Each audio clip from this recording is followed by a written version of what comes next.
Subhanallah, ya Allahu Akbar. Saya Pak masuk penjara karena bahas gituan Pak. Lalu kalau Bapak tanya bagaimana, maka sekarang kita harus mulai berpolitik. Pertama, rebut ketua RT dan RW se-Indonesia. Saya berikan contoh, di tempat saya tinggal ada sebuah masjid yang bagus. Bukan bagus dalam artian fisiknya, bagus misinya. Di lingkar masjid itu ada 11 RT Pak. Setiap pemilihan ketua RT, maka salah satu ulamanya mengatakan, pilih ketua RT yang 3 bulan terakhir sholatnya di saf pertama. Kenapa saya jawab dari sana Pak? Karena Bapak dengan saya walaupun berperdetik I love you, kita telah buktikan menggagalkan pilkada DKI Jakarta 20 triliun Pak.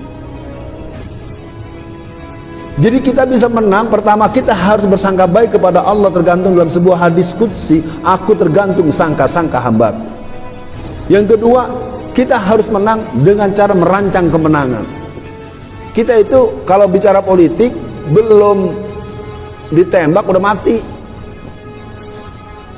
Makanya sekarang saya di berbagai daerah ada khusus Pak pengajian politik. Ya. Pekan lalu saya bahas tentang mitos-mitos politik sekuler. Kalau nggak ada uang nggak bisa menang. Ternyata bisa kok. Pertanyaannya mau tidak?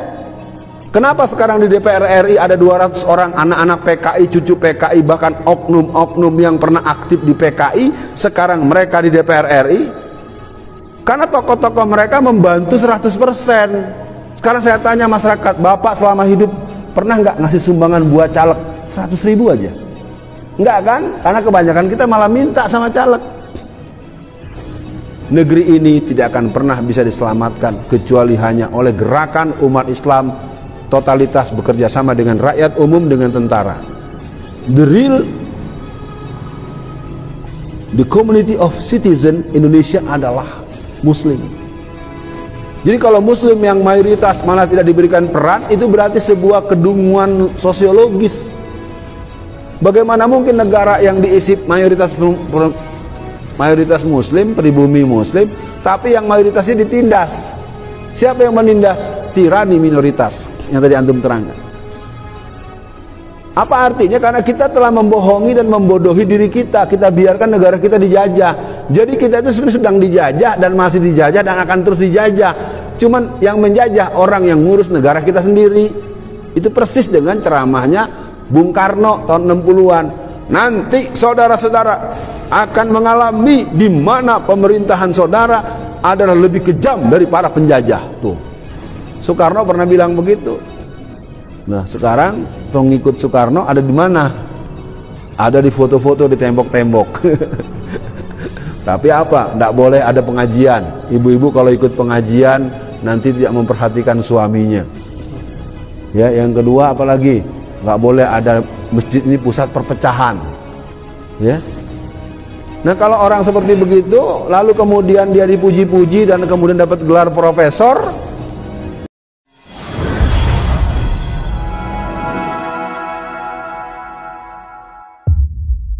Bismillahirrahmanirrahim. Bismillahirrahmanirrahim. Assalamualaikum warahmatullahi wabarakatuh. Alhamdulillah, saya tadi lihat sholat ini ada sekitar 5 saf lebih. Ini kalau sekarang dibuatkan barisan, ini nggak sampai 2 saf. Berarti yang pulang di atas 60%. Karena saya tempat langsung duduk di situ, saya liatin. Dan sampai tokoh-tokohnya pun ikut pulang, ini kan lucu ya. Saya pikir saya tidak menyoal, cuma sekedar mengkhabarkan pada para jamaah, pagi ini kita awali dengan rasa syukur kita kepada Allah Subhanahu wa taala. Alhamdulillahirabbil alamin. Salam salawat semoga tercurah kepada baginda Rasulullah sallallahu alaihi wasallam. Allahumma sholli ala Muhammad wa ala ali Muhammad. Adalah saya kedatangan ke sini tentu seumur hidup baru hari ini saya ke sini. Kalau dalam logika orang bermasyarakat, tentu kedatangan seorang yang katakanlah boleh dibilang tidak rutin dalam jangka yang panjang, mestinya ada semacam satu keinginan untuk menyerap ada apa dengan si Alfian datang ke sini. Ya, jadi saya harus mengapresiasi karena kepulangan itu berbondong-bondong, ya. Apakah masyarakatnya tidak tahu? Apakah mereka musafir yang sedang lewat? Jadi bermobil-mobil sedang mampir lalu sekarang pulang. Saya tanya pada Bapak, yang pulang itu musafir yang lewat atau orang-orang yang masyarakat sini, Pak? Masyarakat sini. Kan ini jadi pertanyaannya. Ya, artinya saya tahu, bukan saya menyoal dalam artian tidak terima, cuma kan gua ini udah didatengin ke sini gitu. Berarti kan diumumin gitu. Kalau udah diumumin lalu kok pada ninggalin, ada apa? Ini kan perlu ditanyakan dulu, karena ini kebiasaan kita bahwa sebetulnya kita sering belum tahu duduk persoalan, sering mempersepsi seseorang dengan persepsi opini yang dibuat oleh aparat, opini yang dibuat oleh media. Ini salah satu bagian daripada semangat tema kita pagi ini. Saya akan mengajak para jamaah semua, kita akan membicarakan menata barisan umat Islam. Jadi umat Islam hari ini adalah umat mayoritas yang harus menanyakan, apakah kita hari ini menjadi umat yang mulia, dimuliakan, atau umat yang dihinakan atau akan dihabisi. Karena sejak reformasi, sejak tahun 98, 97, 98 sampai hari ini sudah lebih dari 60.000 pribumi muslim yang dibunuh. Dan saya berani untuk menyatakan dialog tentang detailisasi dan catatan-catatan di mana saja mereka mati, di mana saja mereka dibunuh. Dan di negeri ini kita tidak pernah boleh mempertanyakan. Ya, yang paling dekat misalnya 323 anak-anak di bawah 5 tahun yang mati gagal ginjal. Ya, Bapak, saya pikir itu Pak, kenapa saya menyoal ketidakikhtiaran untuk menyimak dulu? Karena kedatangan saya tentu dirancang oleh panitia. Sementara tuan-tuan yang jadi tokoh di sini tidak datang dulu, tidak duduk dulu. Duduk dulu dong, denger dulu, baru ente punya respon. Jangan nggak datang, cuman dengar dari belakang. Ini kebiasaan dan ini akan menjadi hal yang tidak positif untuk masyarakat kita yang semakin terpuruk. Ya. 323 anak di bawah 5 tahun meninggal dunia karena gagal ginjal. Saya yakin bapak-bapak sini sekolah lah. Ginjal manusia itu kalau baru umur 5 tahun tuh masih mentong top. Mulai agak lemah tuh kalau usia 40 tahunan ke atas. Pertanyaannya gitu, ada apa?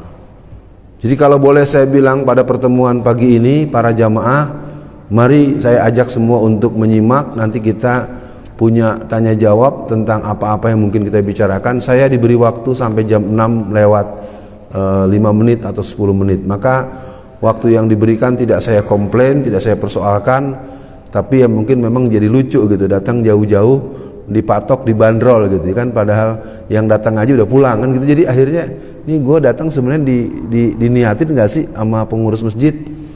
Ya, itu kan pertanyaan juga buat saya, dan itu tentu yang salah adalah saya. Yang paling enak menyalahkan diri sendiri. Kalau menyalahkan orang lain nggak ada yang mau introspeksi diri. Baik, saya akan mulai. Judul kajian kita pagi ini adalah menata barisan umat Islam. Langkah sadar dalam menghadapi situasi kebangsaan kita hari ini. Mengapa? Umat Islam ini selalu disalahkan dan dikalahkan.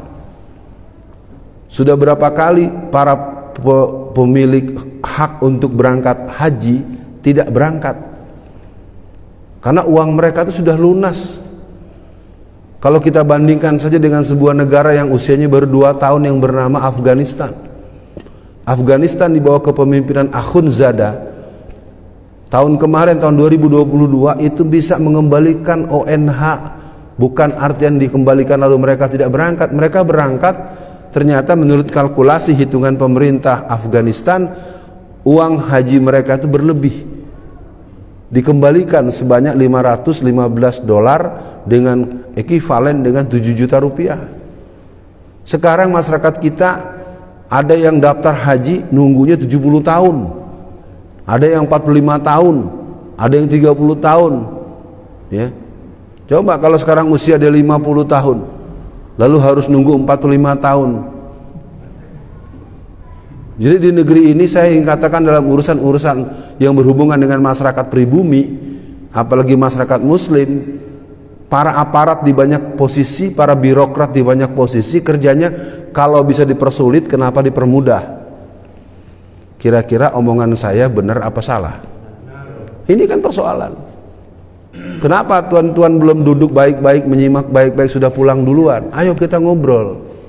Jadi kajian kita pada kali ini kita coba rujuk dalam Al-Quran. Allah berfirman surat 61 ayat 4. A'udzubillahi minasyaitonirrajim. Innallaha yuhibbul ladzina yuqatiluna fi sabilihi shaffan ka'annahum bunyanun marsus. Sesungguhnya Allah menyukai engkau orang-orang yang berperang di jalan Allah dengan barisan yang tertata rapi. Tahukah Bapak Ibu sekalian, di negeri ini pertumbuhan gereja itu 466% per tahun. Pertumbuhan masjid cuma 64%. Masa sih sudah kedatangan si Alfian lu kagak mau duduk dulu dengerin dulu gua ngomong? Ya. Apa Anda mau kalau ada acara yang penting bicaranya rukun iman ada 6, rukun Islam ada 5, rukun salat, itu mah anak ibtidaiyah. Kita sudah harus bicara akhbariyatul ummah fikul waqi. Ya. Ada 200.000 pasukan Kristen bersenjata. Tahu nggak Bapak-bapak semua? Saya sudah kompromi, saya konfrontir ke Mabes Polri. Tapi yang dikejar-kejar ustadz terus. Dikit-dikit teroris, memang ada di mana terorisnya? Ya, mudah-mudahan bapak-bapak, ibu-ibu, saya mohon maaf ibu saya buka ini biar ibu lihat, kita belajar. Karena saya jadi nggak enak, bingung, saya diemin. Kecuali kalau mereka dikasih layar bisa nonton sekalian. Jadi yang pertama, umat Islam selalu disalahkan dan dikalahkan. Politik kita kalah terus. Pemimpin Islam tidak pernah bisa menang. Kalau ikut jalur Islam mesti akan kalah. Bukan kalah tapi dikalahkan. Dan kedua, kita tidak pernah merancang kemenangan. Kenapa kalau di masjid nggak boleh ngomong politik? Siapa yang larang? Kenapa kalau di gereja boleh ngomong politik? Ini persoalan serius. Di masjid itu wajib bicara politik, terutama politik keumatan dan politik strategis. Tahukah bapak-bapak dan ibu-ibu, di negeri ini 72-80% sertifikat tanah sudah di tangan orang-orang Cina. Kapan umat akan tahu keadaan ini kalau tidak mendengarkan dari ulama-ulama dan mubalik-mubalik tokoh-tokoh pergerakan yang menekuni konstelasi keumatan, konstelasi fikul waqi? Ini adalah persoalan kita. Ustadz kok ngomong-ngomong di masjid ngomong tanah, memang jadi makelar tanah? Ya enggak lah, saya enggak ada urusan dengan begituan. Apakah Bapak Ibu tidak membayangkan kita ini 88% sampai 90% Muslim di Indonesia? Tapi tanahnya hampir di atas 80%, kurang lebih dari 72% itu dimiliki orang Cina. Terbayang nggak suatu waktu kita diusir, Pak? Ini kan persoalan serius. Jadi saya mempertanyakan tadi bukan marah. Bu, yo ente kok nggak memanfaatkan sih? Manfaatin dong. Si Alfian itu sudah datang. Ayo ngobrol. Mungkin Bapak Ibu belum kenal saya. Saya ini narasumber resmi negara. Saya memberikan pembekalan 2 kali di Wantanas, Dewan Pertahanan Nasional. Saya pernah jadi wakil ketua Komite Dakwah Khusus MUI Pusat, bagian wakil ketua daripada Komite Dakwah Khusus. Ya. Saya anggota Majelis Fatwa dan Pusat Kajian Dewan Dakwah Pusat. Jadi saya datang nih bukan ecek-ecek, bukan demonstran yang teriak-teriak di atas panggung. Ya, jadi kan lucu. Berarti lu nggak kenal gua, main pulang aja. Itulah hari ini orang sering memberikan persepsi tentang sesuatu berdasarkan media mainstream atau berdasarkan gosip. Bapak tahu gosip? Digosok-gosok makin sip. Kita nggak tahu persoalan. Jadi hari ini saya tanya dulu para jamaah. Kita tadi diamanatkan oleh Pak Edi sampai jam 6:10. Sekarang kita mau sesuai dengan jam 6:10 atau kita selesaikan sampai 6:30 atau lebih sedikit? Kayak artinya jangan pulang lagi. Karena tadi sudah lebih dari 5 sab saya lihat kan, saya nengok dan saya langsung duduk. Itu sengaja saya duduk sambil liatin. Saya buru-buru ke belakang tuh pengen lihat langsung, bukan kata orang. Dan orang yang di samping saya yang katanya ketua mantan DKM pun ikut pulang. Bo, yo kalau dia ada alasan kan bisa bisik, Ustadz saya mau ke dokter, cucu saya sakit, kan enak. Ini kan bicara adab. Kalau ada orang tamu, dalam bahasa adab taklim wa ta'lim, itu ada yang namanya adab para ulama, adab pada guru. Kalau yang pernah mondok tahu itu. Apa susahnya sih? Ustadz, afwan ya, saya pamit dulu. Hatta berbohong itu urusan dia, tapi jangan nyelonong aja kayak kedebongan kanyut. Sementara kalau dibegitukan oleh anak muda marah. Maaf ya Pak, orang tua kan kalau diperlakukan tidak sopan oleh anak muda marah. Tapi kalau orang tua tidak sopan, siapa yang negor? Ini saya bicara, katakan jangan kita pernah menjadi khadimul baitullah, kita pernah jadi pengurus atau kita jadi tokoh di masyarakat, tetapi ternyata kita tidak mencerminkan orang yang mempunyai penghayatan Islamiyatul haya. Yang kedua, umat Islam ini mayoritas tetapi tidak beridentitas. Banyak yang malu menegaskan komitmen keislamannya. Contoh, saya tidak tahu, saya kurang berkenalan dengan lingkungan di sini, tapi saya percaya bapak-bapak di sini, ibu-ibu di sini pernah hadir dalam acara. Kalau di Lampung itu, kalau orang diundang pernikahan namanya apa? Kalau di Jawa Tengah namanya jagong. Kalau di Betawi namanya kondangan. Kalau di sini apa, Pak? Nah, pokoknya gitulah. Di hotel, pernah kan? Pernah hadir kan Pak? Menghadiri pernikahan di hotel. Bapak saya tanya, orang banyak kan makan diri apa duduk? Siapa yang ngajarin? Kenapa nggak disiapkan? Nyewa gedungnya 200 juta. Saya pernah kok nikahin anak nyewa bangku cuma 4.000. Kenapa tidak disiapkan kursi? Iya betul. Saya tidak ingin berdebat dengan Bapak. Mari kita belajar memahami ini urusan pendidikan, Pak. Anak-anak kecil kita, anak-anak duduk yang rapi, tangan dilipat, cuci tangannya, baca doa dan baca. Ini saya tidak ingin berdebat dengan pribadi Bapak. Kita bicara bahwa kita beragama Islam. Identitas seorang Islam menunjukkan keislaman dimanapun dia berada. Kita menyoal ibu-ibu yang tidak berjilbab, tapi kadang-kadang pengurus masjid jalan-jalan kemana-mana itu lututnya, pahanya kemana-mana. Aurat laki-laki itu pusat sampai lutut. Saya kadang-kadang malu berjalan dari mana ketemu pengurus masjid, baca Qurannya bagus, kemampuan agamanya mendalam, gelarnya pun profesor doktor, tapi jalan kemana-mana itu sampai hampir kelihatan tuh ujung pahanya. Itu membuka aurat itu artinya mempertegas bahwa dia telah sampai pada pemahaman yang sangat lemah. Dan hadis Rasulullah, barang siapa orang yang mengumbar auratnya, maka dia orang di hari akhirat nanti malaikat akan Allah menugaskan malaikat untuk meneteskan timah mendidih di bagian aurat yang diumbarnya, muttafaqun alaih. Saya hari ini tidak sedang menuding pribadi orang. Saya ingin mengatakan mengapa umat Islam begitu lemah. Ternyata kita memang mayoritas tidak beridentitas. Sekarang kalau jujur bapak-bapak di sini, apakah masih ada istrinya kemana-mana nggak pakai jilbab? Saya nengok ke antum terus agak susah nih. Ini di masyarakat sekitar An-Nur ini ada nggak tokoh-tokoh masyarakat yang agamanya Islam yang juga pengurus masjid yang dikenal sebagai orang yang fasih dengan bahasa agamanya, istrinya tidak berjilbab? Masih ada nggak? Saya nggak nyebut nama, cuma nanya ada atau tidak. Nah itu pertanyaan, Anda ngajarin apa sama istri Anda, sama anak perempuan Anda? Oh itu urusan pribadi, itu sekuler. Hukum syariat itu tergantung pada masa balik. Seorang perempuan itu menstruasi, seorang laki-laki itu bermimpi. Menutup aurat buat perempuan itu fardu ain, wajib sama dengan sholat. Kenapa bapak marah kalau anaknya nggak sholat, tapi bapak tidak marah anaknya tidak berjilbab? Ini terus terang Pak, saya ingin katakan, saya bukan sedang menyerang pribadi, saya tidak berdebat dengan Bapak ini. Saya hanya ingin mengatakan, pembahasan kita hari ini menata barisan umat Islam. Mengapa perlu ditata? Ternyata umat Islam ini mayoritas, tanda kutip, tidak beridentitas. Contoh, di Bekasi ada komplek perumahan. Ya, warga Kristennya nggak sampai, kepala keluarganya nggak sampai 14 kakak. Tapi gerejanya 7. Kenapa di komplek yang perumahan warga Kristen yang cuma 14 kakak, gereja? Kenapa? Pejabat-pejabat Kristen mereka membela agama ketika menjabat. Di kita kalau rajin ke masjid baru kalau udah pensiun. Apa saya salah ngomong? Apa saya nyindir-nyindir? Enggak kan? Kita baru berani bilang bela Islam setelah pensiun. Dulu Bapak punya jabatan kemana? Ini kan satu fakta yang ingin saya katakan, mengapa kita hari ini membincangkan menata barisan umat Islam. Yang ketiga, umat Islam ini adalah secara umum mayoritas bermental minoritas. Kita selalu disebut-sebut toleransi, toleransi.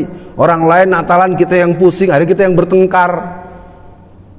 Kenapa kita nggak pakai lakum dinukum waliyadin?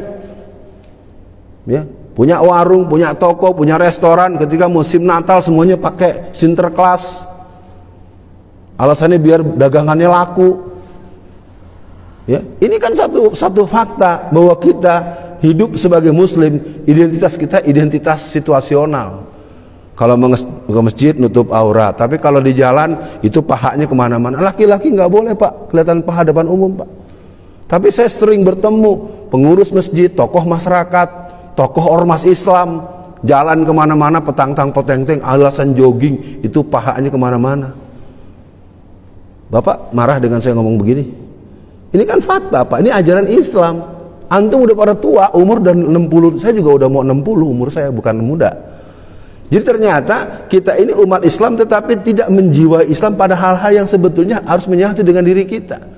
Soal tadi pernikahan, saya tidak ingin menyalahkan. Pertanyaan saya itu pelajaran dari mana? Kadang-kadang saya malu, saya datang kalau acara kondangan gitu, hajatan gitu, ketemu tokoh, jilbabnya panjang, fasih dengan tangan kiri. Ustaz Alfian, ntar bagaimana? Datang nggak nanti? Astagfirullah. Saya tidak bilang dosa pak, saya nggak bilang hukumnya. Maka kalau begitu keadaannya, mari anak-anak taman kanak-kanak diberhentikan pelajaran adab makan.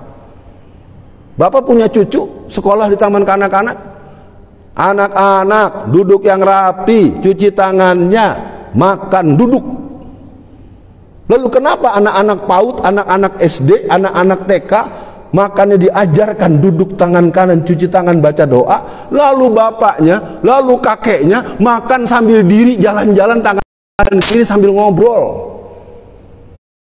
Saya sekali lagi tidak sedang memvonis siapapun, saya cuma mau numpang tanya, itu dari mana pelajarannya? Ada yang saya omongin kenyataannya, Ustaz. Nah ini harus kita atur introspeksi, jadi jangan tersinggung.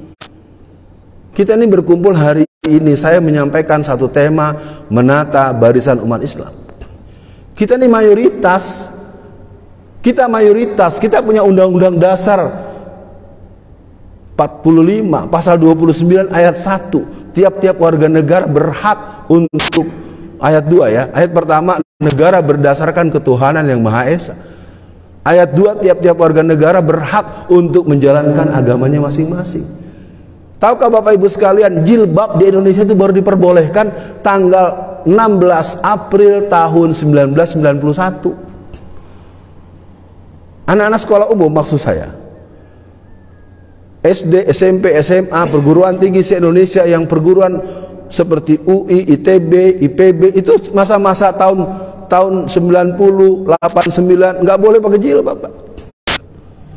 Ya, jadi kalau Bapak mau berdebat dengan saya, Bapak introspeksi dulu, bener nggak? Tahun itu memang nggak boleh. Sekolah umum itu kalau berjilbab itu diusir. Itu perintah resmi dari Koldenhof sebagai pejabat Kementerian Pendidikan bidang pendidikan dasar dan menengah. Jadi umat Islam ini memang mayoritas lama sekali telah dihinakan. Kita tidak boleh menunjukkan identitas. Mengucapkan assalamualaikum saja jadi bahan tertawaan. Ya, ini penting saya sampaikan buat para jamaah bahwa hari ini saya bukan sedang ngomel, bukan sedang marah-marah Pak, cuma mau ngajak yuk kita hitung. Kalau pertumbuhan gereja 466% per tahun, sementara pertumbuhan masjid cuma 64%, kalau pakai logika, kalau kita begini terus kira-kira gereja dengan masjid banyakan mana? Makanya ini harus kita jujur, bukan berarti saya sedang marahin kita, enggak. Ini kita enggak. Kenapa? Karena kita kaum muslim ini masjid bagus. Berapa persen sumbangan dari masyarakat? Jangan masjid bagus, bikin panitia bikin proposal yang bagus, lalu minta kemana-mana. Harusnya kan pertama rapat panitia masing-masing bilang, saya 10 juta, saya 5 juta, saya 2 juta, saya 1 juta. Nah panitia rapat pertama saja terkumpul 115 juta, baru nyari uang kemana-mana. Maksud saya dengan omongan saya ini berarti kita bisa, kalau memang begitu caranya, apalagi ada masjid yang uang kotak amal Jumat itu ada yang 40 juta setiap Jumatan ada Pak. Buat apa diumum-umumkan? Kalau perlu langsung dibuat. kami dengan uang kas kami sebanyak 790 juta, maka tiap bulan kami akan mengirimkan 50 juta untuk menyumbang pembangunan masjid di sebelah sana. Kenapa nggak ada program nyumbang bangun masjid yang belum jadi-jadi? Hanya untuk dibangga-banggakan, diumum-umumkan tiap hari Jumat. Emang duit Allah. Ini terus terang Pak, saya ingin katakan, masjid itu kadang-kadang, saya pernah 10 tahun Pak jadi ketua majelis syuro Masjid Tangerang Raya. Ya, bukan saya sedang wah gagah, tidak. Jadi kita punya masjid bagus, nanti kosong udah. Di mana tempat remaja masjid?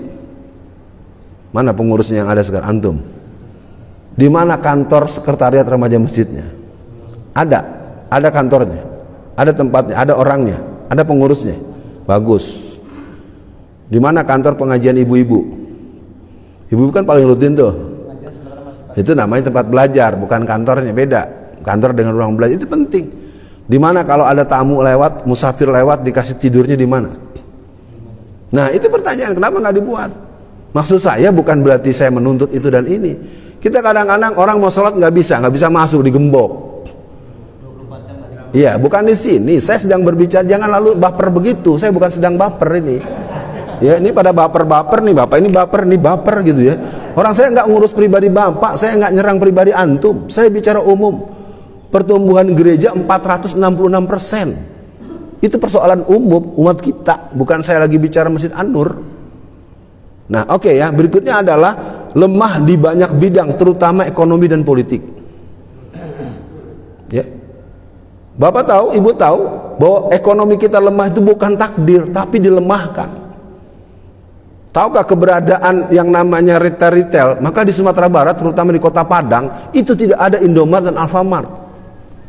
Ya, yang belum tahu, Anda silakan ke Sumatera Barat, terutama Kota Padang, tidak ada Indomaret dan Alfamart.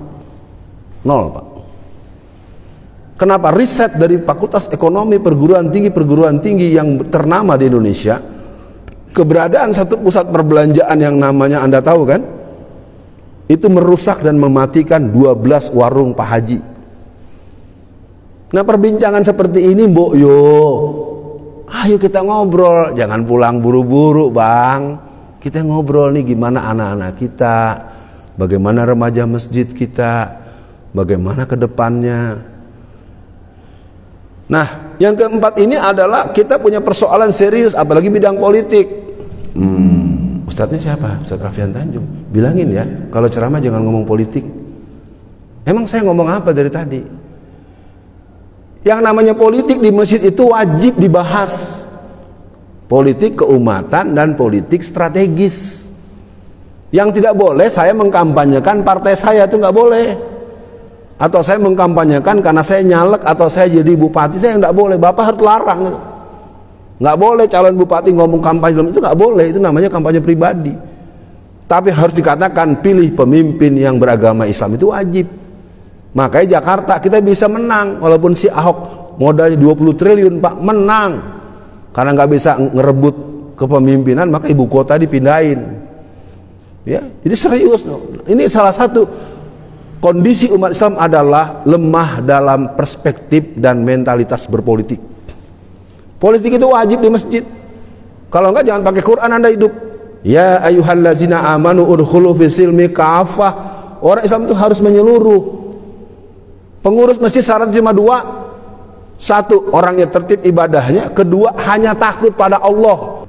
Kenapa semua beban urusan negara ini yang salah tuh umat Islam, yang salah FPI? Lalu sekarang FPI dibubarkan, salahnya apa? Apa Pak menurut Bapak salahnya FPI dibubarkan? Membunuh orang, korupsi, anak FPI merampok. Kan kita nggak bisa jawab. Jadi kita sering diperlakukan dengan sangat sadis dan kejam. Kita tidak pernah punya alasan karena kita semuanya telah mengambil posisi ABS. Tahu ABS Bang? Asal badan selamat, yang penting gue nggak kena. Coba kalau kita bela, bisa. Dan mungkin dengan adanya kedatangan saya hari ini, nanti ada tanya jawab, kita selesai nanti 8:30 ya. Jam 6:15 saja, nambah 5 menit aja, jangan lama-lama ya. Kalau kelamaan nanti akhirnya kapok gitu ya. Ya. Ya, banyak sekalian, mudah-mudahan dipahami bahwa memang saya datang dengan penuh banyak akumulasi kegundahan yang menurut saya kita perlu bicara sebagai bentuk kebersamaan kita. Kita perlu bincangkan, dan kalau hari kita belum bisa bicara banyak, minimal nanti pengurus masjid ya, Ustadz antum sabar, Pak Edi, fenomena eksodus pulang itu menurut saya tidak wajar. Saya harus berani ngomong karena saya sudah hampir 40 tahun jadi aktivis dakwah. Ya kan? Logikanya sederhana deh. Andaikan kalau yang datang ke sini mau balik kondang, kira-kira pada pulang nggak? Enggak kan? Itu berarti logikanya berarti jadi kepulangan itu ada sebab akan kedatangan sepenceramah. Itu logika sederhana. Ya, jadi saya tidak dalam posisi marah, bukan baper. Ini sebagai fakta, kondisinya sangat serius. Nah, berikutnya terakhir. Kita perlu membuat barisan, bukan kerumunan. Ada 25 poin yang pernah disampaikan oleh Aib Saifullah Fattah, seorang ahli intelektual politik yang punya pengalaman banyak, diantaranya adalah memenangkan Jokowi. Aib itu pernah memenangkan Jokowi di Jakarta, ya. Karena keahlian analisanya, dan akhirnya kemudian dia menyesali, kemudian masuk dengan beberapa koreksi, 25 koreksi politik umat Islam, kesalahan umat Islam. Apa yang dia bilang? Yang pertama, umat Islam itu sering bikin kerumunan tapi tidak bikin barisan. Nah, untuk itu saya tidak bahas karena poinnya banyak. Ini saja kita baru bagian pertama. Lalu apa yang perlu kita tata? Pada pertemuan hari ini bapak-bapak dan ibu-ibu mudah-mudahan bisa menangkap ekspresi saya yang sangat ekstetik itu, yang agak emosional itu. Sebetulnya saya menyayangkan sekali gitu. Kita tidak sama-sama duduk, kita bahas, kita bincangkan, karena kita bertanya-tanya. Sekarang saja misalnya ini anak-anak kecil nih, ya. Ini termasuk merebut masjid ya, bagian masjid ya, bukan? Sekarang coba yang di luar pengurus masjid ada berapa remajanya yang ikut dengar ceramah saya? Enggak ada, dan bukan hanya di sini Pak. Saya ke Aceh pun kemarin begitu. Saya ke Medan pun begitu. Jadi harus jadi pertanyaan ketika Allah berfirman wal yaksal lazi min khalfihim zuriyatan di'afa khafu alaihim wal yataqullah wal yaqulu qaulan sadida. Jadi generasi-generasi remaja itu tidak terlibat dalam pemahaman persoalan-persoalan keumatan. Bukan salah mereka juga, karena memang mereka tidak mendapatkan pengkondisian. Nah, kita masuk bagian kedua. Apa yang harus kita lakukan? Karena kalau kita jawab ke mengapaan kita lebih bisa bermusuhan dengan saudara sendiri. Masa ormas Islam, tokoh pemuda ormas Islam malah sibuk jagain gereja, malah sibuk bubarin pengajian Ustadz Anan Ataki, ya. Masa ormas Islam kerjanya bubarin pengajian? Nah, ini kan begitu. Bukan kata saya Pak, tapi kata media. Nah, sekarang kita masuk bagian pertama. Apa yang perlu kita lakukan? Mari kita mulai membahas judul utama kita, menata barisan umat Islam. Yang pertama, kita perlu menata hati dan keluarga. Bagian ini mungkin bukan saya yang akan banyak menerangkan. Nanti ada Ustaz Edi dan kawan-kawan untuk membahas tazkiyatun nafs. Cuma Rasulullah pernah mengatakan kepada kita, ala innal jasadi mudghah wa ma saluhat saluha jasadu kulluhu wa ma fasadat jasadu kulluhu ala wa huwal qalb. Dalam diri manusia ada segumpal daging. Apabila dia masa sebelum nikah lagi kan gitu ya. Jagalah hati, jangan kau kotori. Jagalah hati, lentera hidup ini. Kalau hati kian bersih, berfikirnya jadi jernih. Kan gitu ya? Dikenal siapa namanya tuh? Oh, terkenal, ibu-ibu sukanya sampai ke langit. Sekarang setelah beliau menikah, ibu-ibu bencinya sampai ke neraka. Ya. Saya tidak berlebihan. Ya, dulu kan siapa orang yang tidak berbondong-bondong ingin ke Geger Kalonggirang, tidak berbondong-bondong ingin mendengar nasihat Agim yang begitu teduh, yang enggak. Kalau saya kan memang gaya petamburan.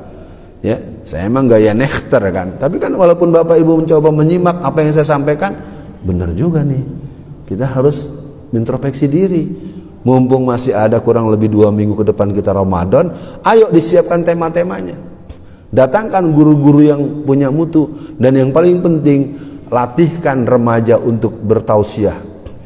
Karena tausiah Ramadan itu kan ada yang kosong sama sekali, ada yang penuh sama sekali. Kalau penuh sama sekali mempengaruhi kas keuangan masjid.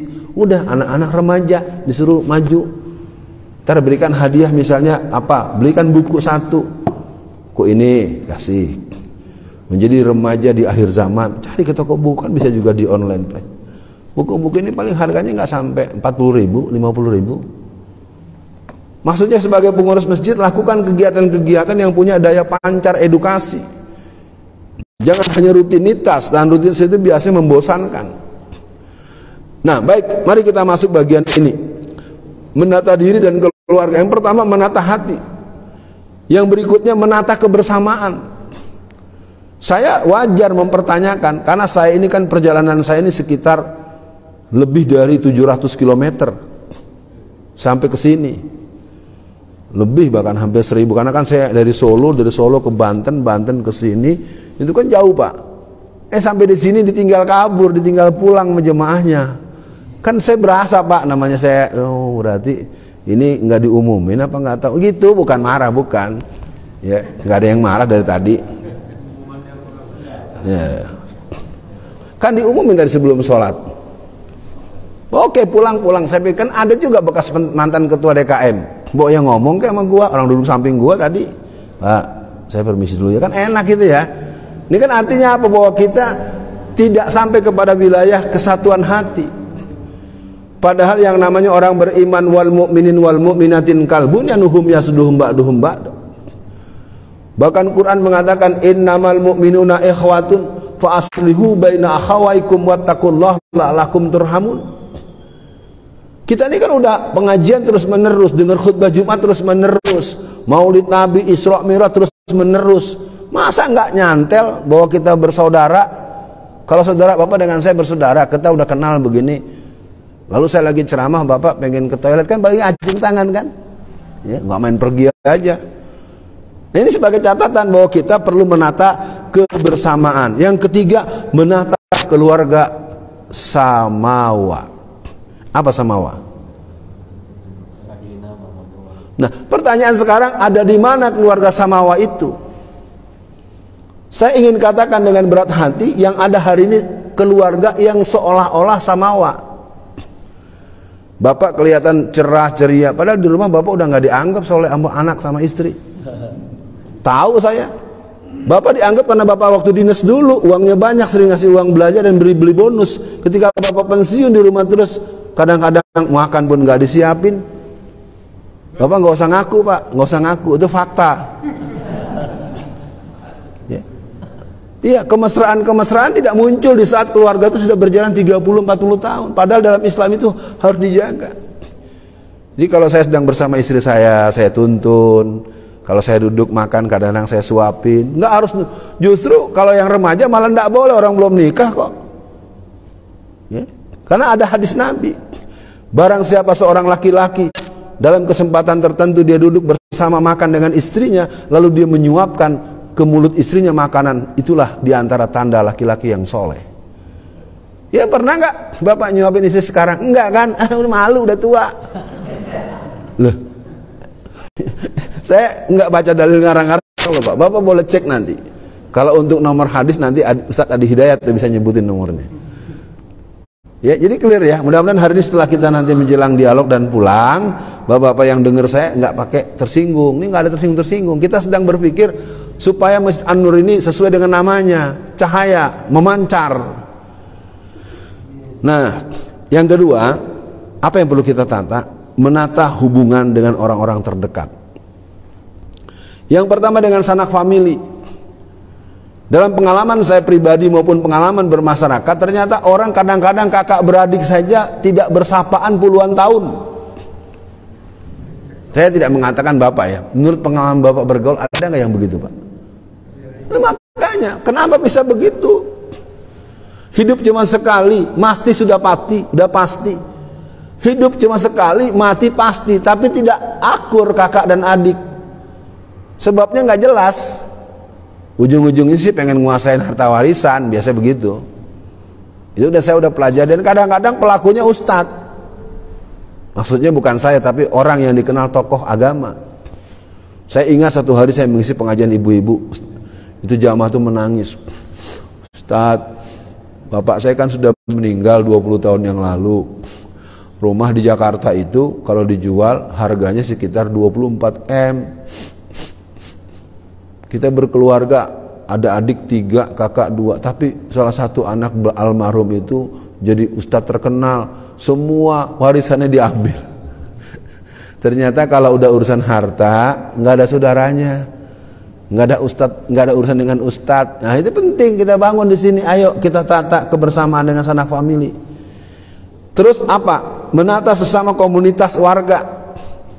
Paling tidak pagi ini kita sudah berjumpa. Nanti jamaah yang sempat berjumpa dengan teman-teman tadi, yang bapak-bapak yang pada buru-buru pulang, coba ditanya, tadi kenapa Pak buru-buru pulang? Supaya tidak suuzon kan? Kalau suuzon kan salah. Wah, aku nggak suka Alfian tuh ngomongnya politik. Aku nggak suka. Nah, saya udah denger itu di banyak kesempatan. Padahal lu belum denger, kita belum ngobrol, kita belum tukar pengalaman. Oh, saya masuk penjara, iya Pak, 4 tahun Pak vonis. Tapi Bapak kan belum tahu kasus saya apa. Kasus saya yang pertama menerangkan bahaya penjajahan Cina. Saya terangkan bagaimana penguasaan tanah. Saya terangkan bagaimana mereka menyetir para aparat, para birokrat, para anggota legislatif. Jamaahnya nggak ada yang nolak. Top, pas Ustaz. Kemudian saya ditangkap. Kenapa ditangkap? Karena yang lapor polisi, lapor pada polisi. Asik kan Pak ya? Ada satu perbuatan, masyarakat nggak menyoal, tapi yang menyoal polisi lapor pada polisi. Kira-kira apa tuh urusannya? Oke, ditangkap saya. Tanggal 30 Mei tahun 2017, nggak boleh pulang setelah dipanggil. Lalu persidangan berlangsung, dimulai tanggal 9 Agustus. Tanggal 16 Agustus saya dapat pesan dari hakim, saudara terdakwa, Anda diperbolehkan untuk membuat eksepsi. Saya buat penjelasan kenapa saya begini dan begitu. Maka pada sidang tanggal 16 Agustus tahun 2017, apa kata hakim? Eksepsi diterima dan Anda boleh pulang. Ya. Kasus pertama eksepsi diterima. Kasus kedua, saya itu membahas atau menulis yang mencoblos PDI Perjuangan itu 85% adalah PKI. Itu bukan pendapat saya, itu pendapat Rifka Ciptaning. Yang dia wawancara di sebuah stasiun channel yang kebetulan TV-nya masih bernama LaTV. LaTV itu stasiun TV yang kemudian bernama Indo TV One. Iya, TV One kan. Nah, apa yang saya katakan? Lah ya saya kan cuma bilang, Bapak bilang begitu, maka saya tulis. Loh kok yang ditangkap yang nulis bukan yang ngomong? Akhirnya apa? Sidang berlangsung, Pak. Sidang berlangsung tanggal 30 Mei 2018. Apa yang terjadi? Setelah melalui rangkaian persidangan, saudara Alfian alias Alfian Tanjung dinyatakan tidak berkesesuaian dengan pasal yang disangkakan oleh jaksa penuntut umum. Ayat 2, barang siapa orang yang mengingatkan persoalan yang berhubungan dengan bangsa dan negara tidak termasuk kriminal, maka dengan ini saudara Alfian dinyatakan bebas. Jadi kalau nggak dengar langsung kan nggak tahu, orang saya dua-duanya 0 Pak. Adik, yang lain jangan bicara dulu ya, tolong dia. Adik ini ya, yang tengah ya. Ustadz tanya ya, sini lihat Ustadz. Ya, acung tangannya, acung tangan kamu. Nggak biar jelas, ada ya. Dek, 0 tambah 0 berapa Dek? 0 tambah 0 berapa? Coba jangan dikasih tahu. 0 tambah 0 berapa? Oke. Sekarang kita tanya yang dewasa. Bapak, 0 tambah 0 berapa? Enggak, ini yang tengah. Iya. Iya. Saya 0 tambah 0 sama dengan 4. Jadi kemarin itu saya divonis 4 tahun penjara. Dengan kasus hukum saya tidak kabur, saya ditahan, ditangkap, di sidang. Yang satu bebas eksepsinya diterima, yang satu bebas vonis 0 tambah 0 4. Kan kalau udah begini kan clear Pak, nggak ada alasan untuk nggak mau dengar, takut dengar saya ngomong. Orang saya nggak salah, dua-duanya bebas kok. Nah ini persoalannya, kita telah lanjur tidak mau memahami persoalan dengan memahami penyebab. Kita selalu merespon akibat, kita tidak pernah tahu penyebab. Akhirnya kita terbiasa menyimpulkan sesuatu berdasarkan gosip. Sekarang saya tanya pada Bapak ya Pak, ini agak romantis nih Pak. Menjelang saya akhiri Pak, dikit lagi nih. Bapak mendengarkan ceramah saya pagi ini nyesel atau merasakan mendapatkan sesuatu? Ya kan? Coba kalau yang pulang awal cuman karena gerendeng doang, malas ah. Paling-paling menghujat pemerintah. Gitu terus, saya udah dengar kok. Saya menghujat yang mana? Saya nggak menghujat siapa-siapa dari tadi. Saya cuma mengajak, mari kita melihat persoalan. Oke, kita teruskan ya. Yang berikutnya adalah menata hubungan orang terdekat antara Ansor dan Muhajirin. Ini masjid ini kenapa misalnya tidak ramai? Mungkin karena ketua DKM-nya bukan penduduk asli sini. Maaf ya, ini saya nebak-nebak doang nih. Nah, tuh ada yang bilang betul tuh kan. Berarti kan bisa begitu. Jadi saya ini kan basic saya itu sosiologi pendidikan.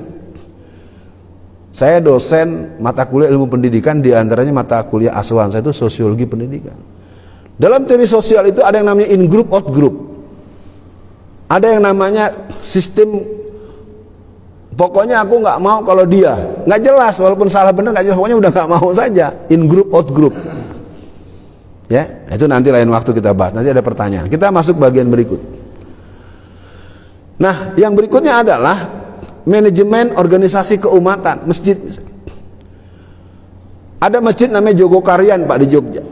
Masjid itu setiap Jumat mengumumkan uang kasnya itu 0 rupiah. Kadang-kadang minus. Kenapa? Masjid tersebut lebih kecil dari ini. Mungkin 3/4. Mungkin separuh. Tapi mereka punya daftar nama warga di sekitar masjid.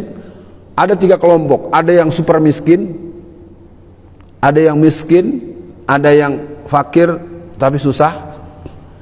Yang super miskin itu Pak, setiap bulan diberi 2.500.000 dan 2 karung beras.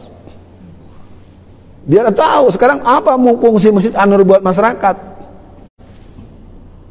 Jangan diberi hanya yang senang, atau ketika memberi nyuruh merbot. Yang ngantri itu pengurus masjid langsung. Ya, ini saya lama loh jadi penasihat jaringan masjid Tangerang. Bapak kalau memberikan zakat mal atau memberikan hewan kurban, bukan nyuruh merbot. Bapak-bapak yang tokoh-tokoh yang datang mengantarkan, itu benarnya kalau mau tahu. Karena merasa pejabat, dulu pernah jadi kepala bagian, kamu antarkan, Bapak yang nganterin. Ya, nanti mulai tahun ini bagiin zakat. Jangan disuruh orang antri panjang-panjang, Pak. Bikin tim. Kan kita udah punya daftar yang mau nerima, datangin satu-satu. Orang-orang miskin itu punya daya sensitivitas, Pak. Dia minder, Pak. Ya. Saya tidak mengajarkan hal-hal yang perlu dibantah. Memang kita keliru kok. Saya tanya sama Ustadz Edi, kira-kira kalau orang mengantarkan zakat, yang mengantarkan itu nyuruh orang lain atau nyuruh anak-anak, atau kita duduk-duduk saya dengan alasan khatamin Quran, mana yang lebih bagus? Iya, nganterin sendiri. Bukan sendiri berarti semuanya antum sendiri, ya bagi kelompok. Mudah-mudahan jamaah memahami manajemen organisasi keumatan ini tidak terkelola. Pengurusnya memang jadi manajemen strategis di kantor. Pengurusnya jadi HRD di kantor. Pengurusnya jadi manajemen marketing di kantor. Tetapi ilmunya nggak dipakai buat di masjid. Pakai dong. Bagaimana caranya agar orang-orang yang punya kemampuan keuangan, ada orang mungkin nggak mau masukin kenceleng, buatkan barcode. Jadi uangnya tetap banyak. Nanti Jogokarian itu Pak, itu setiap bulan sekarang Pak pemasukannya 1,2 sampai 1,4 miliar per bulan. Karena dengan dia punya kebiasaan mengatur itu, orang kan lihat, oh bener, dia bantu ini. Jadi waktu kemarin kalau Bapak Ibu dengar ada kasus kapal selam yang tenggelam Pak, Nanggala 402. Ingat gak kapal selam yang tenggelam dan pecah di dalam laut itu? Itu Masjid Jogokarian dalam hitungan 2 hari telah mengumpulkan uang 700 juta. Sebenarnya uang itu pun nggak akan bisa berpengaruh buat orang, harga kapal selamnya sekitar 2-4 triliun. Tapi paling tidak sebagai bentuk atensi itu. Nah, ini perlu diketahui bahwa kita umat Islam sering lemah dari manajemen organisasi keumatan. Karena biasanya yang jadi pengurus masjid ya orang yang dianggap bisa ngurus, yang digaji, yang pensiunan, ya, atau malah polisi, ya. Ketua DKM-nya, ketua takmirnya polisi, sehingga khotibnya setiap mau ceramah diinterogasi. Harusnya kalau ketuanya polisi, dia akan bilang, di masjid saya, selama dia membahas Al-Quran dan membahas hukum Islam, saya yang bela. Begitu mesti, bukan malah nakut-nakutin ustadz. Ketua masjidnya ketua DKM-nya polisi, malah yang ceramah yang bikin ngantuk semua. Bilang dong, mumpung sedang jadi polisi, silakan Ustadz Alfian, silakan Habib Rizik. Wah, keren kan? Bahwa nanti Anda di kantor dimutasi itu urusan lain. Ini udah bunyi-bunyi nih, mau syuruk nih. Gimana? Terus dulu nih. Terus dulu ya, dikit lagi ya. Yang pertama, ormas dan kelembagaan keumatan yang ada, masjid terutama. Masjid, sekretarisnya biar berfungsi. Kadang-kadang pengurus masjid itu nggak berfungsi, cuma nama saja. Ya, akhirnya urusan-urusan masjid nggak terkelola. Masjidnya bagus, uang kasnya banyak, tetapi gerandel toiletnya putus minggu 3 bulan baru diganti. Bukan di sini, bukan di tempat lain. Ya, ini kan harus kita sampai belajar bahwa masjid ini rumah Allah. Mari kita rawat dengan baik. Nah, yang terakhir, manajemen kita sebagai organisasi keumatan, baik masjid dan yang lain, adalah gerakan politik dan bisnis. Jadi umat Islam ini harus punya komitmen. Nanti menjelang pilkada nanti, kita akan memilih caleg dari mana untuk DPRD tingkat 2. Berembuk, maksud saya jangan bicara orangnya dulu, jangan bicara partainya dulu. Cari orang yang kita cocok. Yang pasti partai Islam. Pengurus masjid nggak milih partai Islam, salah alamat. Jangan bikin masjid, bikin aja ini kelenteng. Masa pengurus masjid belainnya partai yang mendukung pembubaran FPI? Ya tinggal periksa aja partai mana yang menyuruh membubarkan FPI. Ya jangan dipilih. Kalau Anda memilih orang yang pernah mencelakai saudara Anda, lalu Anda sama saja dengan mereka. Ya, saya serius ya. Saya ini orang politik praktis. Saya 35 tahun di P3. Ya. Dan itu pengalaman masa lalu, dan saya sudah selesai masa bakti saya sampai tanggal 20 November 2017. Oke, nanti lain waktu kita detailkan. Nah, lalu bagaimana? Mudah-mudahan sebagai penutup bagaimananya saya coba awali dengan dimilikinya legal standing segala urusan yang kita punya. Masjid ini An-Nur ini sudah punya IMB belum? Alhamdulillah. Jangan gembira dulu, tengok masjid sebelah sudah belum? Bantu, kasih tahu caranya. Jangan sudah lalu senyum-senyum sendiri, sebelah belum? Sebelah belum. Saya harus bicara ya, terbuka. Kita tidak tahu sampai kapan nanti satu waktu bupati kita, wali kota kita ternyata Kristen, atau ternyata PKI murni. Isyhadu bi ananal PKI. Dia ngaku PKI. Nah, kalau masjid kita udah punya IMB kuat, nggak bisa. Apalagi sekarang orang Cina bisa semaunya ngambil hak orang lain. Di beberapa daerah orang, ya di Jawa Timur, Pak, di Surabaya, itu berapa keluarga sampai nangis, tinggal di rumah sendiri, sertifikat paten permanen ten, tahu-tahu diusir oleh polisi, ternyata diambil alih oleh pengusaha Cina. Jadi saya kasih tahu saja, makanya dengan adanya IMB, pastikan adakan cross check dengan BPN. Apalagi bentuk yang kita boleh punya, misalnya status, karena kadang-kadang status wakaf, ketika orang tuanya meninggal diminta lagi sama anaknya. Ya, ini terus terang saya sampaikan supaya kita terbiasa mempunyai dasar-dasar ketentuan legal standing yang kuat. Jadi jangan di kemudian hari ketika pengurusnya meninggal bertengkar. Karena bertengkar akhirnya masjid dijual. Waduh, masjid dijual. Saya tidak bergurau nih Pak, di beberapa kasus terjadi. Bahkan sampai bertengkar bawa pedang di tengah masjid. Ini masjid tanah bapak saya. Coba bayangkan. Silakan, kalau nggak mau ganti 20 miliar. Kan malu terdengar media segala macam segala, dan itu terjadi. Saya nggak sebut tempatnya. Yang kedua, menerapkan prinsip-prinsip Islam.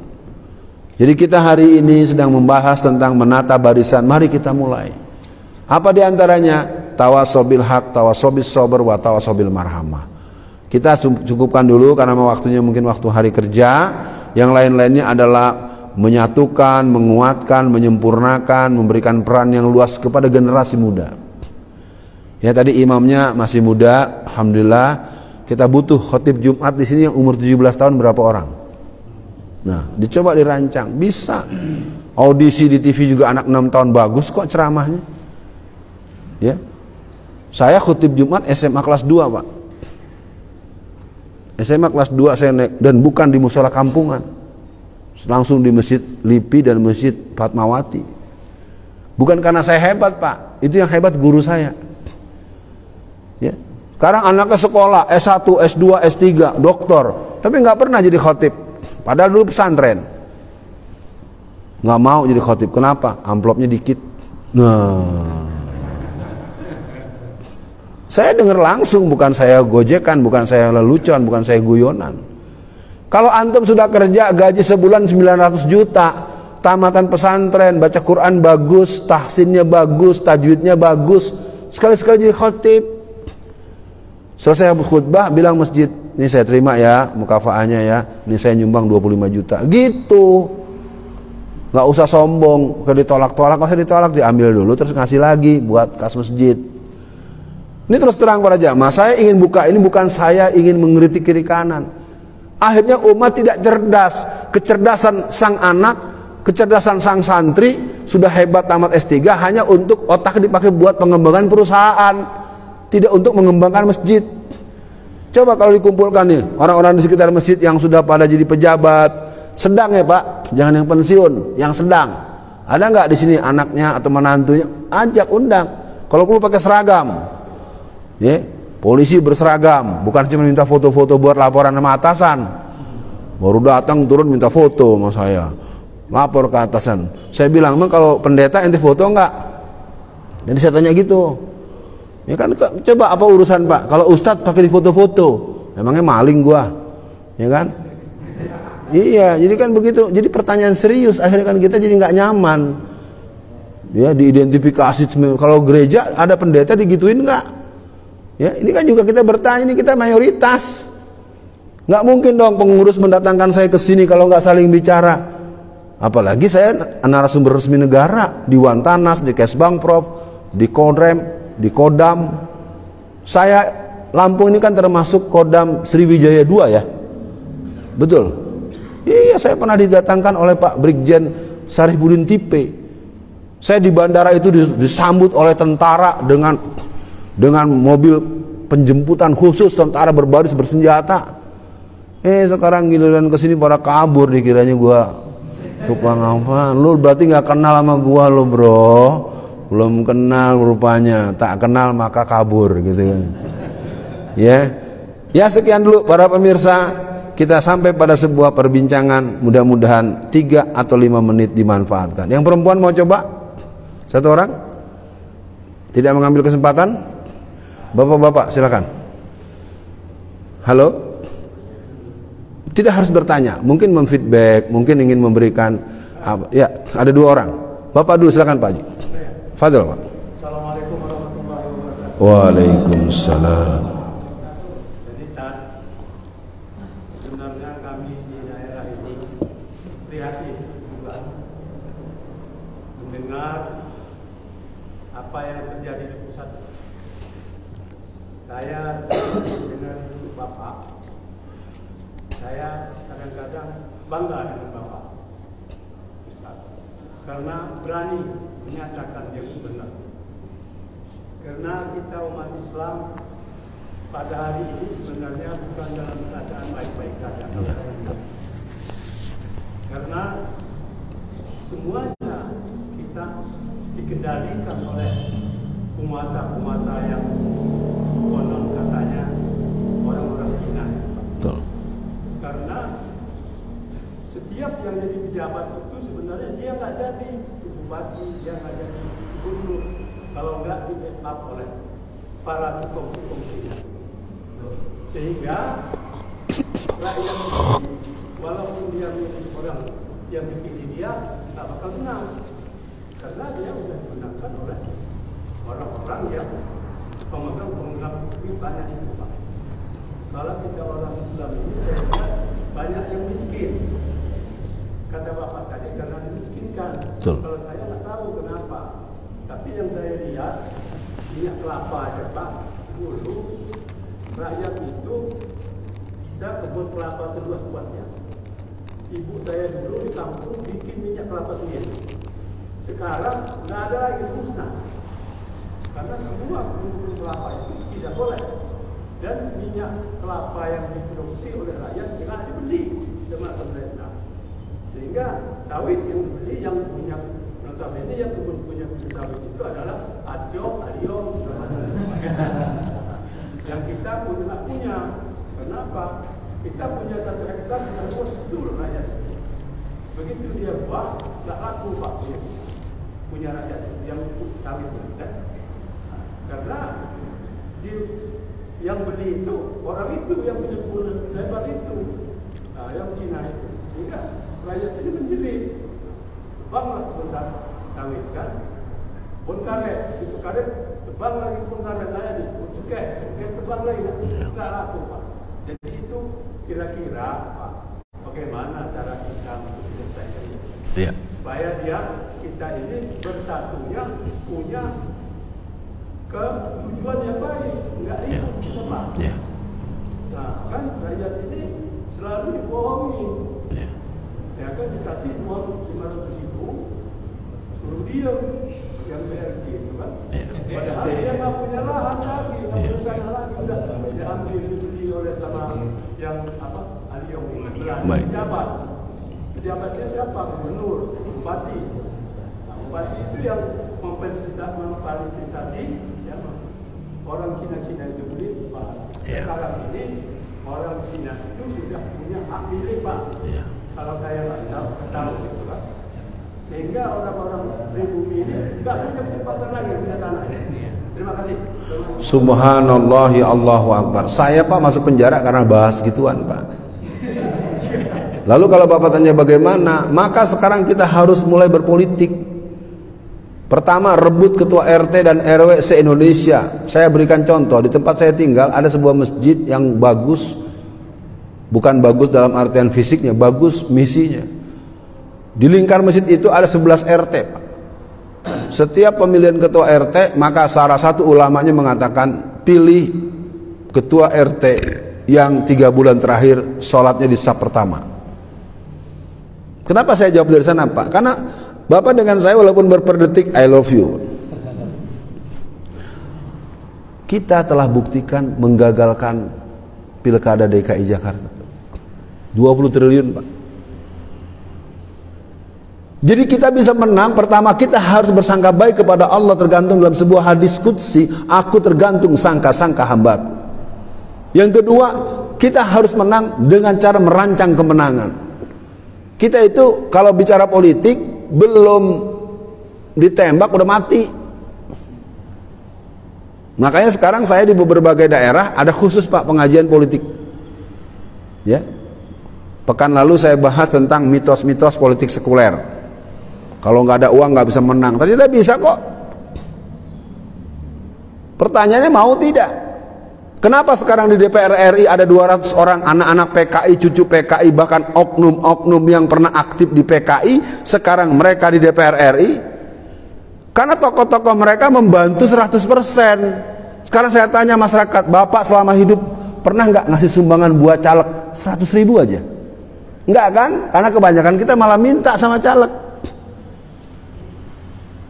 Coba di masjid diadakan pembicaraan, ada jaringan masjid bicara. Di sekitar masjid ini ada 2 calon yang agamanya bagus, akhlaknya bagus. Kita harus menangkan dia. Saya buktikan Pak, bagaimana anggota DPR RI dari anak-anak PKI, cucu-cucu PKI itu mereka sebenarnya nggak lolos. Tapi kan di sana ada yang namanya kos politik, ada yang namanya money politik, ada yang itu semuanya dipenuhi. Dan saya ingin katakan hari ini umat Islam cukup tidak urus main duit-duitan, asalkan sepakat saja. Kita bisa menangkan Sandiaga Uno dengan Anies Baswedan, jangan lupa itu suara yang mereka dapat hampir 4 juta. Sementara gabungan suara antara PKS dengan Gerindra cuma 1,5 juta. Berarti yang 2,5 juta itu bukan orang partai mereka. Umat Islam itu Pak bisa menang, makanya kalau masjid harus ada pengajian politik. politik strategis dan politik keumatan. Kalau ada yang ngelarang, kita tanya, Anda kenapa ngelarang? Orang kita ngomong di masjid kita kok. Ya, dan harus berani. Tapi tentu jangan sekarang. Kalau sekarang kan baru pemanasan nih. Bikin kompak dulu pengurusnya. Ya, harus berani. Pengajian politik. Masalahnya apa? Kenapa nggak boleh? Melanggar undang-undang yang mana? Ya, saya di rumah saya, Pak, berkibar bendera la ilaha illallah dan merah putih di rumah saya, Pak. Orang tahu saya ini 20 tahun di Angkatan Darat. Orang tahu saya 5 tahun di Satintel Polres Tangerang dalam bentuk-bentuk pertemanan dan kedinasan. Ketika ada yang datang ke rumah saya nyuruh turunin, saya tanya, saya melanggar undang-undang yang mana? Nggak bisa ngomong, pulang lagi dia, pulang aja loh. Sama dengan kita kemarin gulung-gulung karpet. Bapak baru dengar omongan begini. Bapak boleh cek YouTube, banyak kok, lihat, periksa. Jadi kita ini umat Islam, betul kata Bapak, kita tuh dibikin takut. Maka untuk itu sekarang kita mulai nih 2024 nanti, kalau ada yang nyalek diajak duduk.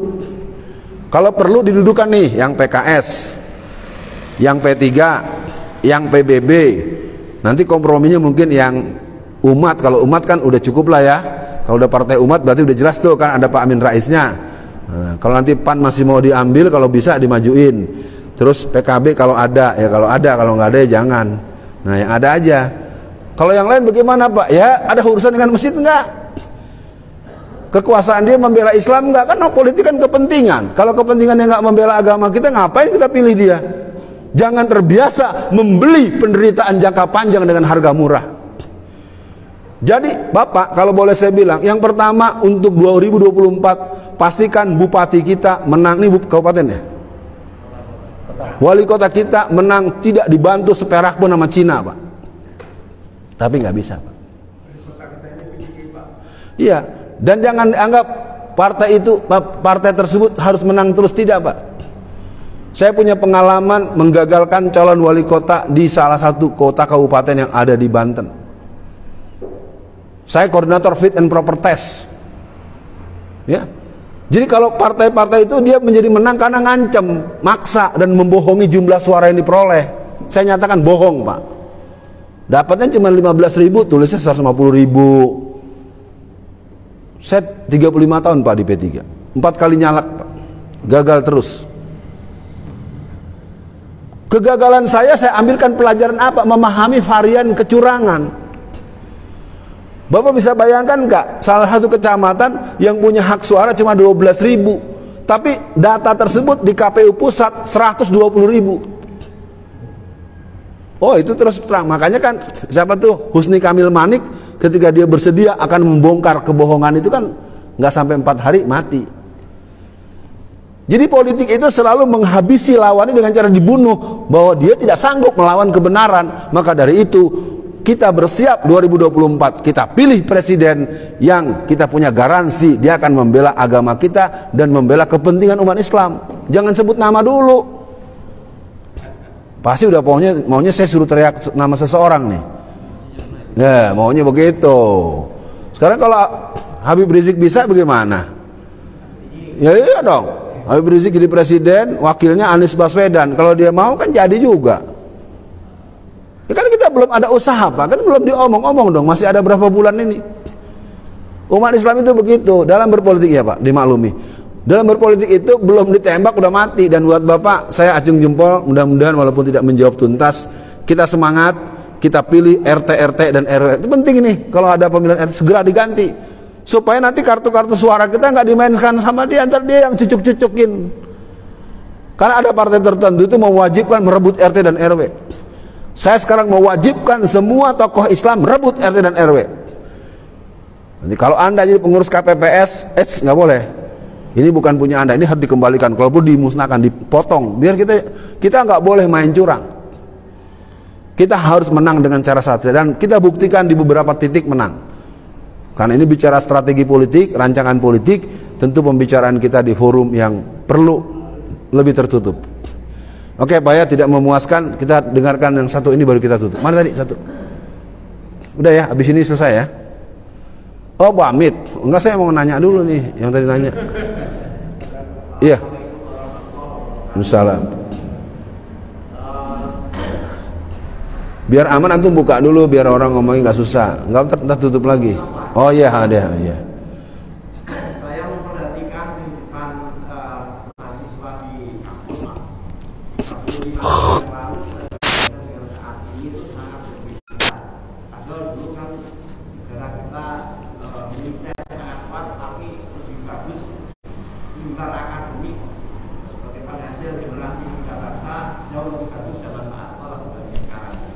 Artinya dulu mahasiswa masih bisa mengontrol masyarakat ataupun pemimpin terutama yang mungkin menyimpang dan sebagainya, itu mereka berani menyuarakan. Tapi sekarang ini mati sama sekali.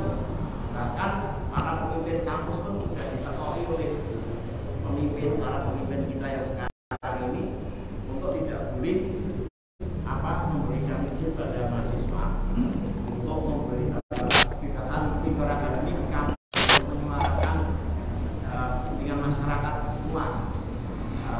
Yang ingin saya usulkan pada Pak Alfian sebagai Islam di Indonesia ini, bagaimana mungkin program kita untuk memberikan kesempatan pada terutama generasi muda yang ada di kampus maupun di masjid-masjid ini bekerjasama mungkin dengan Dewan Masjid, dengan DDII, dengan Majelis Ulama untuk program membangkitkan pemuda ini supaya bersemangat membela bangsanya sendiri. Nah, itu saya ingin sekali mendapatkan gambaran dari Pak Alfian. Depannya seperti apa, Pak? Oke, cukup ya. Yang masih ada di tempat agar bersabar.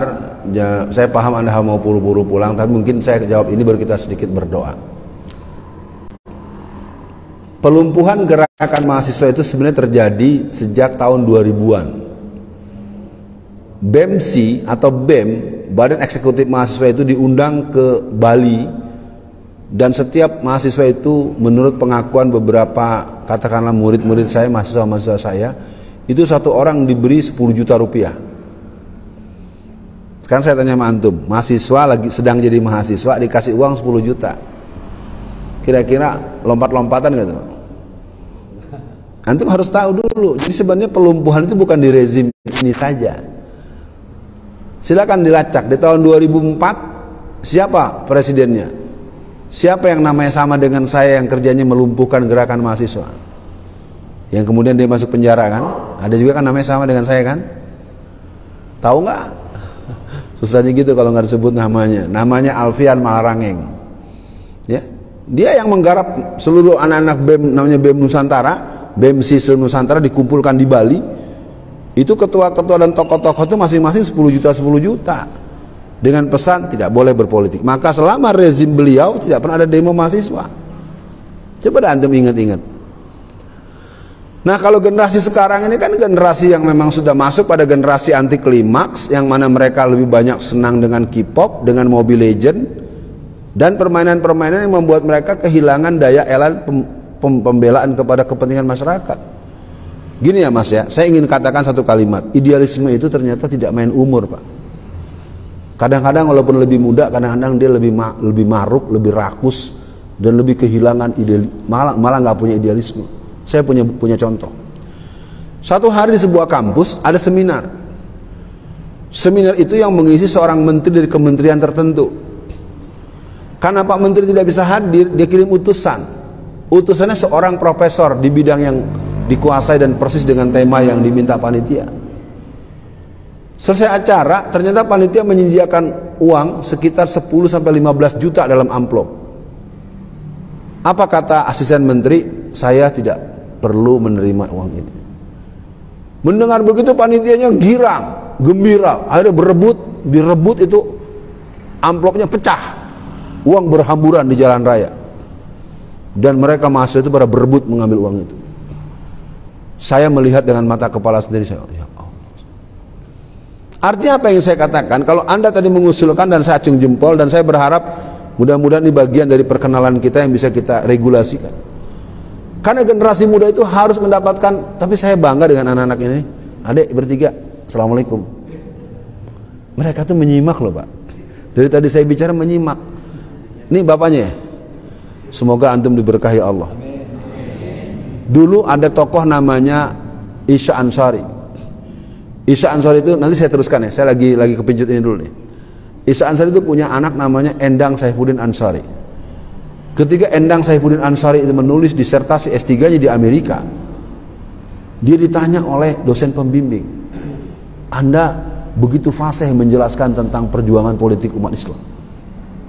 Apa dia bilang? Ayah saya adalah tokoh partai Islam yang namanya Masyumi. Bintang bulan Masyumi, Palu Arit PKI gitu. Ya. Kalau saya sekarang wakil ketua umum Masyumi bidang ideologi dan dakwah. Bukan kampanye Mas, karena ini nggak masuk. Nggak ikut ya, bukan nggak ikut, nggak bisa ikut. Ya, tapi partai yang satu tuh yang bikin PN Pengadilan Negeri mengundur pemilu itu kan nggak lolos banget itu. Partai nggak lolos bisa membatalkan pemilu, bisa menunda pemilu. Nggak ngerti saya, yang goblok yang ngomong apa yang denger gitu. Ya, cuma saya nggak boleh ngomong goblok, ya. Ngomongnya ya tidak pintar lah, ya gitu. Nah kembali kepada antum, sekarang saatnya bapak-bapak. Dengan pertemuan hari ini, ingat kita pernah berkumpul, kita berbincang, negeri ini tidak akan pernah bisa diselamatkan kecuali hanya oleh gerakan umat Islam totalitas bekerja sama dengan rakyat umum, dengan tentara. The community of citizen Indonesia adalah Muslim. Jadi kalau Muslim yang mayoritas malah tidak diberikan peran, itu berarti sebuah kedunguan sosiologis. Bagaimana mungkin negara yang diisi mayoritas Muslim, pribumi Muslim, tapi yang mayoritasnya ditindas? Siapa yang menindas? Tirani minoritas yang tadi antum terangkan. Apa artinya? Karena kita telah membohongi dan membodohi diri kita. Kita biarkan negara kita dijajah. Jadi kita itu sebenarnya sedang dijajah dan masih dijajah dan akan terus dijajah. Cuman yang menjajah orang yang ngurus negara kita sendiri. Itu persis dengan ceramahnya Bung Karno tahun 60-an. Nanti saudara-saudara akan mengalami di mana pemerintahan saudara adalah lebih kejam dari para penjajah. Tuh, Soekarno pernah bilang begitu. Nah sekarang pengikut Soekarno ada di mana? Ada di foto-foto di tembok-tembok. Tapi apa? Tidak boleh ada pengajian. Ibu-ibu kalau ikut pengajian nanti tidak memperhatikan suaminya. Ya, yang kedua apalagi? Nggak boleh ada masjid ini pusat perpecahan. Ya. Nah kalau orang seperti begitu, lalu kemudian dia dipuji-puji dan kemudian dapat gelar profesor, nah, oke, nanti kejauhan. Kata kuncinya, saya tangkap semangat antum dan saya sedang menyiapkan juga dengan nama Daurah Keumatan dan Kebangsaan, menyiapkan generasi emas 2045. Ini baru mau angkatan kelima. Saya lakukan terus, nanti kalau kita bisa kontak bagaimana di Lampung bentuknya apa. Sudah cukup siang, melampaui batas yang disepakati. Mari kita wakafkan 2-3 menit untuk kita berdoa. Semoga pagi ini ada semangat, optimisme, dan saya tentu harus mohon maaf kalau ada kata-kata yang kurang berkenan. A'udzubillahi minasyaitonirrajim. Bismillahirrahmanirrahim. Asyhadu an la ilaha illallah wa asyhadu anna Muhammadan abduhu wa rasuluh. Allahumma sholli ala Muhammad wa ala ali Muhammad. Wahai Allah yang maha memberikan hidayah, memberikan ampunan, memberikan pertolongan, dan memberikan banyak hal yang kami butuhkan atau yang kami inginkan. Kami mohon pagi ini ya Allah, berikanlah umat Islam Indonesia yang mayoritas sikap optimisme. Umat yang mayoritas mampu merancang kemenangan dengan cara yang dibenarkan menurut syariat, dan tentunya terdukung oleh konstitusi yang sah. Ya Allah yang maha mengetahui segala isi hati, jadikanlah kami yang berkesempatan berkumpul sesama hamba Allah di majlis ini menjadi hamba-hambamu yang tertib ibadahnya, yang kokoh akidahnya, yang baik akhlakul karimahnya, dan mempunyai keberanian atas kebenaran menurut ketentuan firman-firman-Mu. Ya Allah yang maha mengetahui segala sesuatu, jadikan Masjid An-Nur ini adalah masjid di mana umat menjadi cerdas, umat menjadi berani, umat menjadi bersedia untuk berderma, umat memiliki kesadaran keumatan, umat yang mengerti dan mengerti keadaan dan kebangsaan yang bermasalah. Berikan kepada kami yang berkumpul di majelis ini hamba-hambamu untuk senantiasa berkhidmat kepada syariat agama Islam, sebagaimana ikrar kami, innas sholati wa nusuki wa mahyaya wa mamati lillahi rabbil alamin. Allahumma nawwir qulubana binuri bihidayatika binuri samsika abadan abada kama nawartal ardo birahmatika ya arhamar rahimin. Ya Allah, di pagi ini kami bermohon padamu, jadikanlah kami hamba-hambamu yang lebih memperhatikan kebaikan dan perbaikan untuk negeri dan generasi di belakang kami. Kalau ada orang merasa kecewa, orang merasa penuh perhatian, orang merasa punya tingkat pembelaan terhadap bencana alam, berikan kepada kami untuk juga mempunyai perhatian dan pembelaan kepada bencana politik yang akan terjadi kalau kami salah dan lalai dan abai memilih pemimpin yang berkarakter Islam. Tolong kami ya Allah, agar jamaah Masjid An-Nur dan orang-orang yang di sekitarnya agar menjadi hamba-hambamu yang pemberani, berani membela kebenaran menurut ketentuan hukum agama dan hukum negara yang sudah kami pahami. Ya Allah, jadikan pagi ini kami menjadi optimis. Kami yakin, kami merumuskan kemenangan, karena sesungguhnya hamba-hambamu akan kau tolong ketika memiliki keyakinan yang penuh akan kemenangan di jalanmu. Berikan kepada kami kesabaran. Dengan sabar itu kami senantiasa mampu melihat persoalan dengan perspektif keimanan dan tuntunan syariat. Berikan kami kesadaran. Dengan sadar itu kami bisa berpikir jernih dan melihat persoalan dengan urut-urutan persoalan dan langkah-langkah menuju kemenangan. Berikan kepada kami kejujuran, karena jujur itu adalah mata uang yang berlaku di mana-mana. Berikan kepada kami keadilan, karena adil itu membahagiakan untuk kami dan orang-orang yang bersama dengan kami. Berikan kepada kami ya Allah keikhlasan, karena dengan ikhlas itu banyak hal yang akan kami peroleh, keridaan-Mu, surgamu, kemuliaan, kebahagiaan.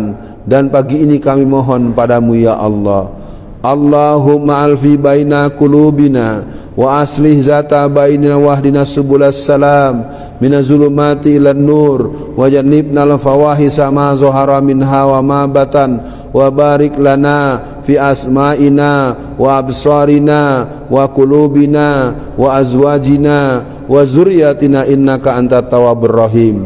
Rabbana atina fid dunya hasanah wa fil akhirati hasanata wa qina azabannar. Amin ya rabbal alamin. Sekaligus saya mohon pamit Bapak Ibu dan saudara yang kurang berkenan atau salah ucap atau mungkin kurang nyaman di awal-awal. Alhamdulillah kita sampai kepada sebuah pembicaraan yang membuat kita sadar kolektif.